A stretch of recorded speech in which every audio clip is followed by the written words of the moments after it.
Assalamualaikum warahmatullahi wabarakatuh and good afternoon. Hello, my name is Arianto Saputra from local B, scene 1940 60 10 19. Here in this video I would like to tell a story about hero from Betawi. Who is he? He is a si Pitung. So yeah, just keep on watching. During the colonial age in Indonesia, there lived a boy with his family in a small village called Rawabelong. His name was Pitung.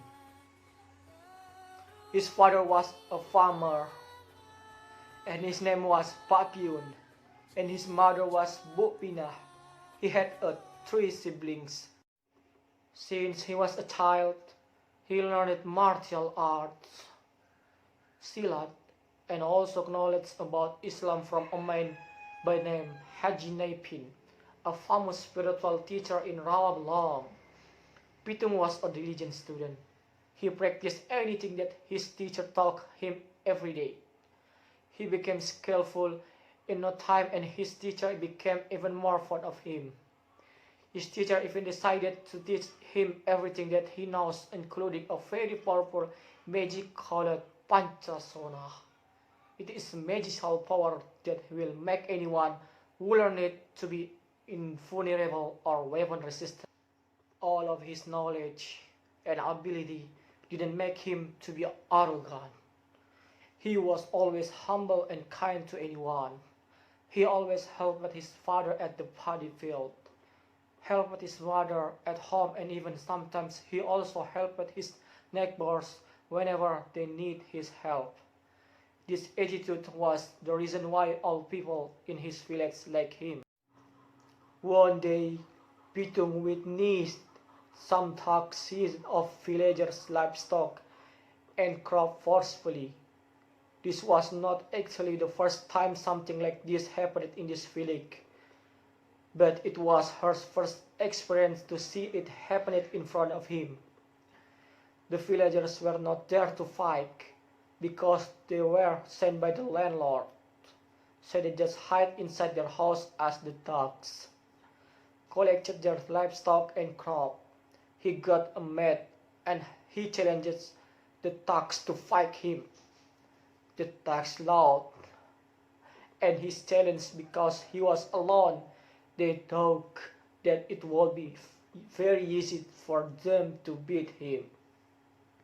They started to attack him, but Pitung was so agile that he could dodge almost all of their moves. The thugs quickly lost their temper because their attacks seemed to have no effect on Pitung at all. So they attacked him ferociously. When the thugs' moves seemed to get slow, Pitung launched his attack, and he took them down one by one so easily. After that, the thugs ran away, but before that they threatened him that they would report his action to the landlord. When the thugs had gone, the villagers went out from their house and thanked him for his help. Oh, thank you, boy. Thanks for helping us from the thugs. Once again, thank you. It's okay. I can watch they do that for all people in this village. Every time some thugs were sent to seize the villagers' belongings, Pitung would show up and face them. He managed to win every fight with the thugs as he is very skillful, and his name became even more famous than before. After having a fight with Pitung, some of the thugs realized their wrongdoing and decided to stop doing that. They changed into a better person and they became Pitung's friend. As their number got bigger, Pitung decided to assemble a group. With this group, PITUNG robbed the host some of landlords and rich people. After that, they share the spoils with the poor and the villager. PITUNG and his group became famous among the villagers for what they did. Unfortunately, there are other groups who use PITUNG's name to rob rich people for their own benefit. The landlords and rich people became uneasy with this condition. They reported it to colonial government, and colonial government reacted by sending its troops to catch PITUNG and his group. Knowing that he had become a fugitive, PITUNG and his group decided to flee for their village. They moved from one place to another place to make it hard for the authorities to catch them. During the time on the run, they keep doing their action. They took the wealth of the rich and landlords and then shared it with the poor until one day they got caught when they were doing their action in a landlord's house. PITUNG let the authorities catch him so his group could be flee. The authorities put PITUNG in jail in Grogol. One night, PITUNG escaped from the jail by climbing the roof. The guards were shocked to find an empty cell in the morning. They became even more convinced that PITUNG has a supernatural power after death.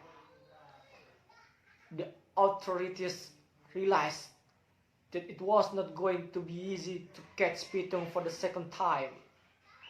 So they decided to catch his father and his teacher instead, and they asked PITUNG to surrender in exchange for their safety. PITUNG agreed to trade himself for the safety of Pak Piun and Haji Naipin. So they arranged the meeting. When the day had come, PITUNG went to the meeting location. There were already colonial troops guarding the place. He could see his father and his teacher in that place. He asked the authorities to release them first before he surrendered. The commander of the troops agreed to his request and commanded on his soldiers to release Pak Piun and Haji Naipin. When he saw that his father and his teacher were safe, he walked towards the troops to surrender. The commander was so happy that he managed to catch a famous fugitive like PITUNG. So he said, "Ha ha ha! Finally, I catch you, PITUNG." PITUNG said, "You got me, but not for long. I will escape from your prison again." The commander got mad when he heard it. So he changed his mind about catching him. He made a few steps backward and he gave signal to the troops to shoot PITUNG, and with his single hand moved all the soldiers fired their gun towards PITUNG's body, and in an instant PITUNG's body fell to the ground.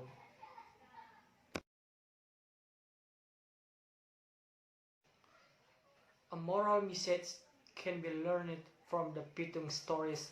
It is, be humble and courageous in standing of the truth.